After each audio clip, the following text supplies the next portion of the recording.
Mga kababayan, mabuhay! Ako si Lan ng hashtag Walk with Lan o sa ating ang inyong tagapaghatid ng katotohanan sa gitna ng mga kwento na parang telenovela sa Senado. Ngayon, sa ating special na episode na hashtag Walk with Lan, oo walk tulad ng pagprito ng katotohanan hanggang maging crispy at hindi matunaw sa init ng politika. Mga kawok, sa gitna ng kasinungalingan, ang katotohanan ang unang dinudurog. Pero kasama kayo kaya nating itindig ang tama. Sumali na sa aking YouTube channel membership. Sama-sama, panatilihin nating malaya at walang takot ang boses natin para sa bayan. Salamat sa inyong solid na suporta. Mag-subscribe na sa hashtag WalkWithLan, YouTube channel membership at maging bahagi ng ating masiglang laban. Hashtag laban para sa katotohanan. Hashtag Walk with Lan. Ngayon mga kababayan, pag-usapan natin ang isang kwento na parang script mula sa isang action movie. Pero totoo ito at mas nakakatawa kaysa sa comedy skit. Si Senador Ronald Bato de la Rosa, ang dating hepe ng pulis na arkitekto ng brutal na war on drugs ni dating Pangulong Duterte, ay nawawala sa Senado mula noong November ng nakaraang taon. Absent siya, pero ang opisina niya ay umaandar pa rin daw tulad ng ghost office sa horror story. At sinong nagsabi nito? Walang iba kundi ang Senate President Vicente Soto III na parang isang tito na nagsasabi bahala na siya sa buhay niya. Aha! Classic Filipino politika.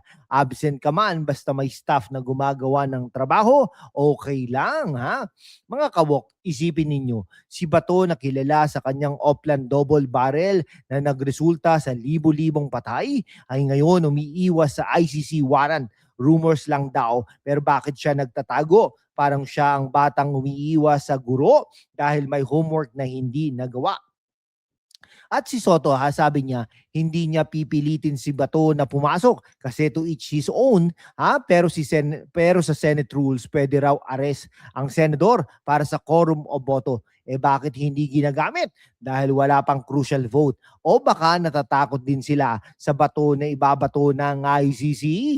Shout out muna sa ating global audience, sa mga kababayan sa Pilipinas, lalo na sa Quezon City at buong NCR. Salamat sa pagtitiis sa traffic habang nanonood kayo sa United States mula California hanggang New York. Kayo sa OFW na nagpapadala ng pera para sa bayan. Keep fighting. Sa Canada mga kawok, sa Toronto at Vancouver, salamat sa inyong malamig na suporta. Pero initin ninyo ang laban. Sa Australia, Sydney at Melbourne, kayo na nag-i-enjoy ng beach pero concerned pa rin sa politika. Sa United Kingdom, London at Manchester, cheers sa inyong tea time na may katotohanan. Sa United Arab Emirates, Dubai at Abu Dhabi, salamat sa mga shift workers na nanonood sa break.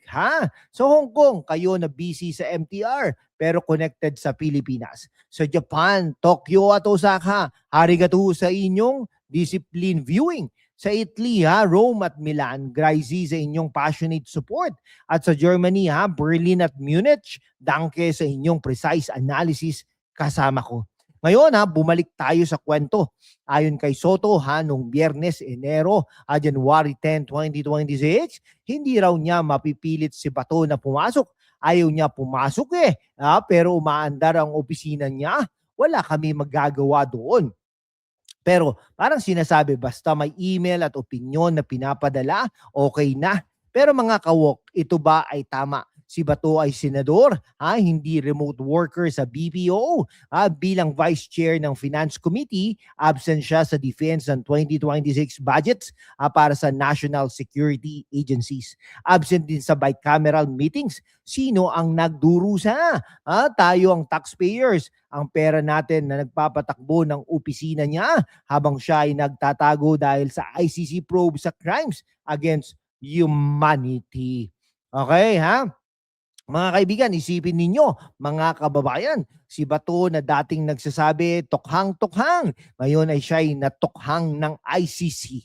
Parang karma sa na may warrant. At si Soto comparing it to Leila de Lima and Sunny Trillanes, Oo ha, sila detained pero opisina umaandar. Pero difference ha, si Dilima at Trillanes ay detained dahil sa political persecution habang si Bato ay umiiwas sa accountability na libo-libong patay sa drug war.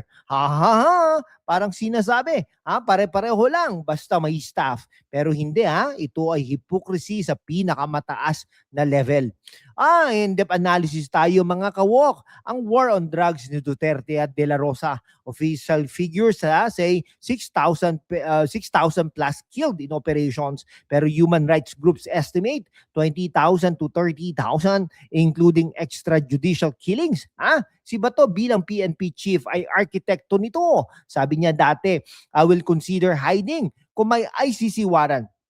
At ngayon, ginagawa niya, ito ay hindi lamang absence, it's evasion of justice. Sa international law, ang ICC ay may jurisdiction dahil ang Pilipinas ay dating miyembro hanggang 2019. At ang crimes ay nagsimula bago iyon. Ang probe ay para sa crimes against humanity, systematic attacks on civilians. Pero bakit hindi pinipilit ni Soto? Dahil sa Senate rules, only for quorum or crucial votes, pero intellectually ito ay loophole. Senators are accountable to voters. Sabi ni Soto, oo, pero hanggang election lang ba? Dapat may ethics committee probe. Ano sa tingin ninyo, mga kabataan at OFWs, kayo na nasa abroad, working hard, bakit kayo accountable sa taxes nyo habang si Bato ay absent? Comment down below. Mga kawok, kung nagustuhan ninyo ang in-depth na ito, hit that subscribe button, i-like, i-share, at yung bell icon para sa mga notifications. Sumali na sa membership para sa exclusive content tulad ng behind the scenes satire.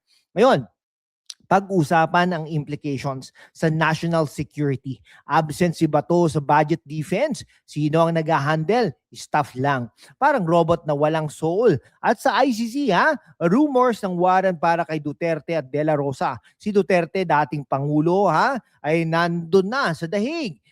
Under Rome statute, Pero parang si Bato ay nagtatago sa bato, pero ang bato na iyon ay maaaring maging batong ibabato sa kanya ng hustisya. Sa mga kababayan sa Pilipinas, labanan ng korupsyon. Sa US, kayo na voting in midterms, inspired kayo. Sa Canada, salamat sa multiculturalism na embracing Pinoy voices. Sa Australia, keep the Barbie on for truth. Sa UK, Brexit or not, truth remains. Sa UAE, salamat sa oil-fueled support. Sa Hong Kong, democracy fighters, we're with you.